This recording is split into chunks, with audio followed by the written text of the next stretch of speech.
Assalamualaikum warahmatullahi wabarakatuh. Selamat datang para peserta Pusri Fire and Rescue Challenge 2024. PFRC 2024 ini merupakan ajang dari salah satu event dari bulan K3 Nasional PT Pusri Palembang.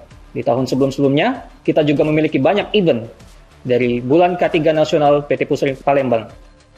Teman-teman sekalian, para peserta Pusri Fire Rescue Challenge 2024, seperti tahun-tahun sebelumnya, pada Safety Warrior 2023, PFRC 2024 ini memiliki persyaratan khusus dan umum. Teman-teman sekalian, berikut adalah persyaratan umum yang akan ditaati oleh setiap peserta. Yang pertama, seluruh peserta merupakan gabungan dalam satu tim, di mana satu tim merupakan semua karyawan organik ataupun non-organik PT Pusri Palembang. Untuk khusus anak perusahaan YKKP PT Pusri Palembang bisa mengirimkan satu tim full sebanyak 5 orang. Jadi, satu tim terdiri dari komposisi 5 orang personil, di mana satu tim akan memiliki satu kapten pada setiap tim yang bermain. Yang kedua, setiap tim boleh mengutus sebanyak 2 tim. Misal, dalam satu kompartemen ataupun departemen memiliki banyak dari peserta yang ingin mengikuti event kita, bisa mengutus sebanyak 2 tim, di mana satu tim sebanyak 5 orang. Yang ketiga, setiap peserta telah mendaftar pada link berikut.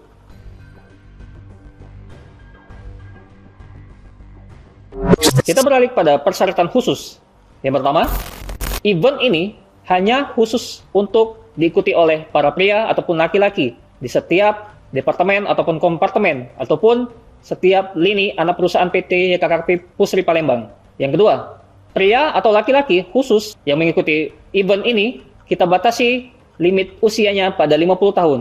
Sehingga di batas 50 tahun ke bawah bisa kita ikutkan pada event ini. Dan seluruh peserta itu akan dites hasil medical check up ataupun daily check up sebelum mereka akan memulai event ataupun kompetisi pada event ini 2024 ini.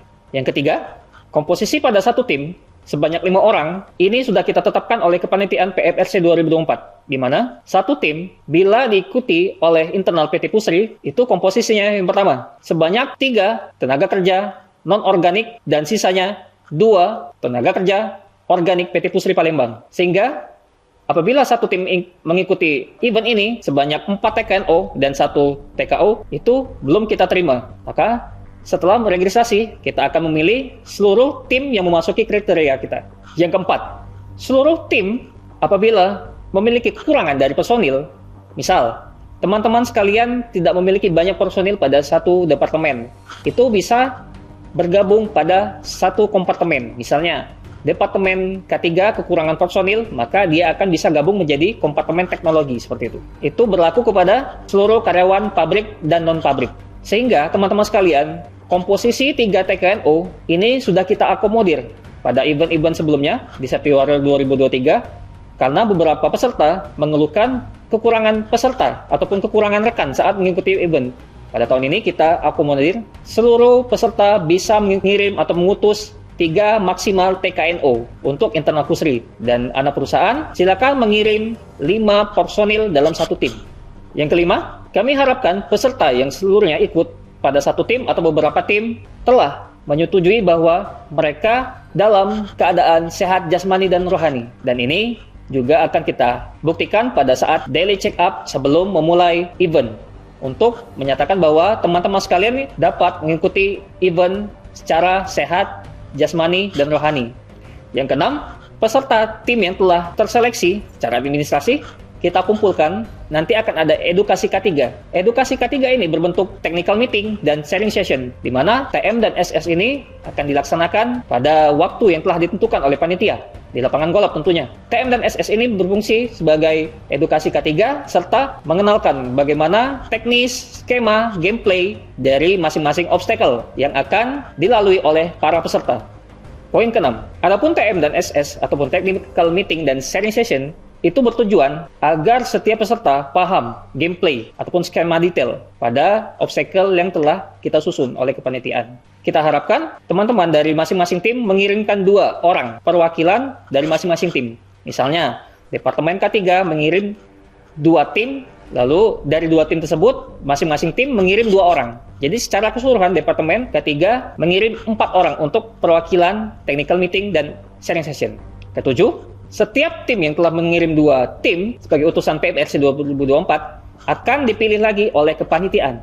Kita ingin menerapkan azas pemerataan dan kesempatan bagi teman-teman yang belum mengikuti event kita pada tahun ini. Dan yang terakhir, tidak kalah penting, semua peserta wajib patuh pada semua peraturan dan hasil keputusan dari kepanitiaan Pusri Fire Rescue Challenge 2024. Kita masuk ke deskripsi umum event kita, Pusri Fire and Rescue Challenge 2024. Sebelumnya, apakah teman-teman tahu tema dari bulan K3 Nasional tahun 2024 ini? Temanya ialah budayakan K3 sehat dan selamat dalam bekerja, terjaga keberlangsungan usaha. Teman-teman sekalian, adapun tujuan dari event Pusri Fire and Rescue 2024 ini sejalan dengan tema bulan K3 Nasional yang sudah kita sebutkan tadi.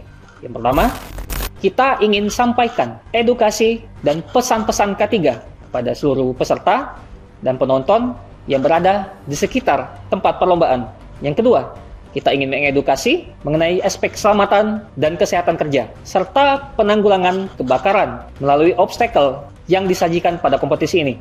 Yang ketiga, kita ingin memicu gairah kerja dan tren kepada teman-teman sekalian agar bekerja secara aman dan selamat di setiap lingkungan kerja masing-masing. Yang keempat, menginspirasi peserta dan audiens untuk mengolah stamina, agility, kesehatan, kebugaran, serta endurance masing-masing peserta agar fitness to work. Yang terakhir, mengenalkan semua peralatan yang dimiliki oleh Emergency Response Team PT Pusri, baik berupa alat perlindungan diri maupun alat fire and rescue yang kita punya, sehingga teman-teman sekalian yang mengikuti event ini memiliki feel dalam satu tim, memiliki experience satu hari saja menjadi Emergency Response Teams PT Pusri. Berikutnya ialah dari segi nama Pusri Fire and Rescue Challenge. Kenapa kita membuat ini sebuah challenge? Kalau diartikan, challenge itu ialah suatu perlombaan atau kompetisi. Tetapi pada konsepnya, kita menerapkan challenge merupakan satu proses pembelajaran. Artinya, bila kita katakan ini sebuah kompetisi, maka setiap peserta atau tim tidak boleh meniru ataupun melihat dari proses gameplay masing-masing tim yang lagi bermain. Artinya, ketika kompetisi, maka gameplay ataupun simulasi yang dijalankan oleh masing-masing tim tidak boleh ditiru ataupun dicontoh ataupun dimodifikasi oleh tim yang akan bermain di selanjutnya. Kita, kepanitiaan PMRC, memberikan challenge ini sebuah makna, ialah proses belajar dari peserta yang akan memulai ke peserta yang lagi bermain, sehingga kita bebaskan setiap tim bisa melihat proses gameplay setiap peserta yang bermain dan bisa juga memodif ataupun mencontoh, karena standar yang telah kita tetapkan pada setiap gameplay obstacle 1 sampai obstacle 4 kita bahas di technical meeting dan sharing session. Setiap modifikasi ataupun teknik masing-masing tim itu akan dinilai oleh asesor masing-masing pada obstacle 1 sampai 4. Daripada itu, teman-teman sekalian, jangan risau dan jangan berkecil hati apabila simulasi saat kawan teman-teman bermain itu dilihat banyak oleh tim-tim yang belum bermain. Silakan saja performanya. Nanti setiap detail bermain ataupun skema bermain ataupun penerapan teknisnya oleh setiap tim pasti dinilai oleh masing-masing juri di luar penilaian ketepatan dan kecepatan. Teman-teman sekalian, adapun penamaan Pusri Fire and Rescue yang kita ingin tonjolkan pada tahun ini ialah Fire and Rescue. Kedua hal ini akan kita buktikan pada obstacle yang akan kita lalui, di mana fire kita akan ada simulasi bagaimana pemadaman api tungku dengan menggunakan apar yang tepat. Dan yang kedua, rescue, bagaimana evakuasi korban. Kita lakukan emergency move dan kita selamatkan korban dalam confined space tunnel. Teman-teman sekalian, pada tahun-tahun sebelumnya yang bernama Safety Warrior 2023 yang berganti pada tahun ini 2024, pada tahun ini akan memberikan kejutan kepada teman-teman sekalian. Apa kejutannya? Kalau di tahun-tahun sebelumnya, teman-teman sekalian bisa menentukan satu tim beberapa personal yang telah ditentukan dari awal melakukan tugas masing-masing obstacle. Misalnya, satu tim terdiri dari 6 orang.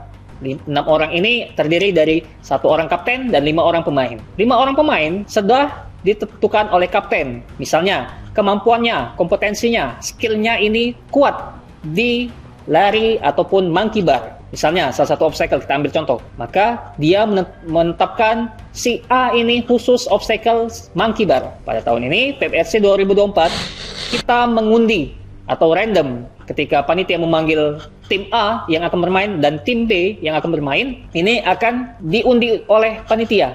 Jadi kita inginkan semua peserta dalam satu tim ini bisa lakukan ataupun menerapkan masing-masing simulasi pada obstacle 1 dan 4. Tidak ditetapkan oleh kaptennya dari awal. Teman-teman sekalian, seperti tahun-tahun sebelumnya juga, masing-masing tim A dan tim B akan memulai gameplay pada event ini. Jadi tim A dan tim B akan bermain barengan, tapi jangan khawatir, tim A dan tim B dinilai secara berbeda. Jadi kepanitiaan telah menetapkan juri A dan juri B, sehingga tidak usah risau, tidak usah saling lihat cepat-cepatnya, karena kita memiliki aspek kecepatan dan ketepatan. Kecepatan, waktu dari awal kalian memencet tombol nanti sampai akhir, finish, dan ketepatan apabila seluruh gameplay detail yang telah kita berikan kepada peserta itu tidak mendapatkan waktu tambahan atau penalti. Itu sudah mendapatkan kriteria ketepatan. Jadi intinya, tim A dan tim B silakan bermain secara bersamaan. Nanti bisa jadi tim A yang duluan ataupun tim B yang duluan. Ini semuanya dinilai oleh masing-masing asesor atau juri yang telah kita tempatkan di tim A dan tim B. Lalu teman-teman sekalian, dari random tadi, ini yang baru. Kalau tahun-tahun sebelumnya, kita sudah menerapkan beberapa obstacle bekerja di ketinggian. Tahun ini, kita ingin membangkitkan lagi semangat bagaimana penggunaan APAP. Lalu juga bagaimana kita memulai prosedur penyelamatan pada ruang terbatas. Ini yang terbaru, random dan juga obstacle. Jangan khawatir teman-teman sekalian. Adapun media, tools, equipment, and accessories, baik berupa itu obstacle, misalnya APAP tim A dan tim B, alat pemadam api berat tim A dan tim B itu identik sama-sama. Sama berat, sama masanya, terus sama juga posisinya.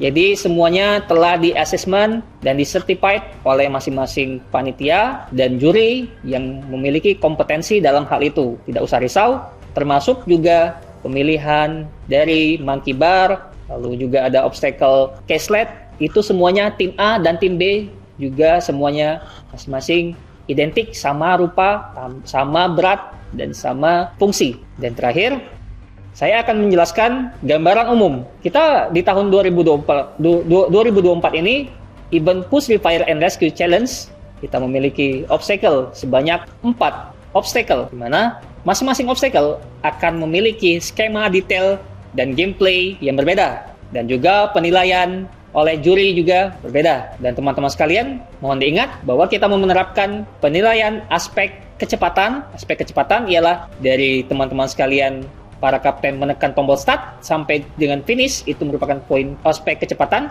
Dan kedua, aspek ketepatan. Apabila teman-teman sekalian dalam satu tim tidak mengikuti skema, detail, and gameplay yang telah kita berikan kepada teman-teman sekalian, maka itu akan kita berikan ganjaran waktu tambahan ataupun penalti. Dan ini akan merugikan teman-teman sekalian. Walaupun itu 10 detik, itu akan berdampak kepada hasil dari total waktu yang diraih oleh teman-teman sekalian. Teman-teman sekalian, berikut obstacle pertama. Obstacle pertama yakni menggiring APAP, alat pemadam api berat sejalur dengan safety cone yang telah kita susun sebanyak 5 atau 6 EA. Nanti dia akan zigzag seperti tahun-tahun sebelumnya dan akan kembali juga ke belakang, lalu dia akan diletakkan APAP-nya di titik semula. Dilanjutkan dengan pemadaman api tungku dengan APAR yang telah kita sediakan. Yang kedua, si peserta yang bermain akan menuju ke monkey bar. Dengan sebelumnya, ia akan berlari zigzag dengan menggunakan jalur safety cone yang telah kita sediakan dan menuju monkey bar. Monkey bar serta dilanjut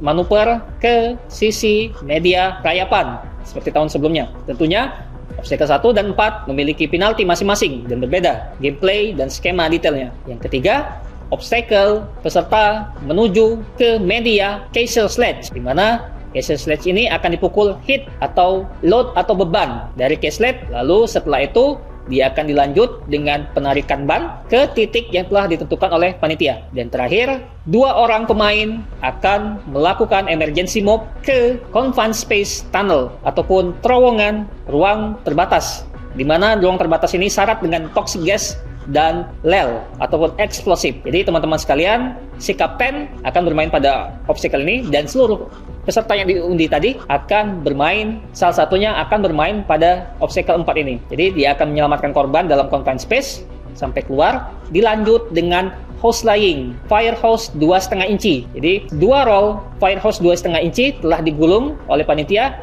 dan mereka berdua harus menggelarkan serta menggulung kembali. Dilanjut setelah merapikan dan menggulung kembali fire hose dalam bentuk roll atau donat, dilanjut panitia telah menyiapkan 2 EA folding accordion fire hose 2,5 inci yang telah terlipat dan 2 EA itu akan digotong oleh 2 pemain sampai ke titik yang telah ditentukan. Setelah diletakkan ke titik yang ditentukan, maka seluruh peserta tim 5 orang tersebut menuju garis finish. Itulah gambaran dari obstacle kita tahun ini. Tidak lupa teman-teman sekalian, sama seperti Safety Warrior 2024, Push Free Fire Rescue and Challenge ini juga memiliki satu koordinator ataupun kapten yang biasa kita sebut. Dia harus mengkoordinir ataupun memberikan instruksi verbal khusus kepada teman-temannya atau anggota timnya pada obstacle 1 hingga 3. Dia juga mobilitas, maju, mundur, terus mengingatkan bagaimana aspek keselamatan dan menghindari unsafe condition dan unsafe action ketika memulai obstacle 1 hingga 4. Jelas, kapten akan dinilai oleh juri. 1 juri tim A khusus kapten dan 1 juri tim B khusus kapten. Semuanya akan dinilai dan ini akan masuk dalam kategori penilaian best kapten.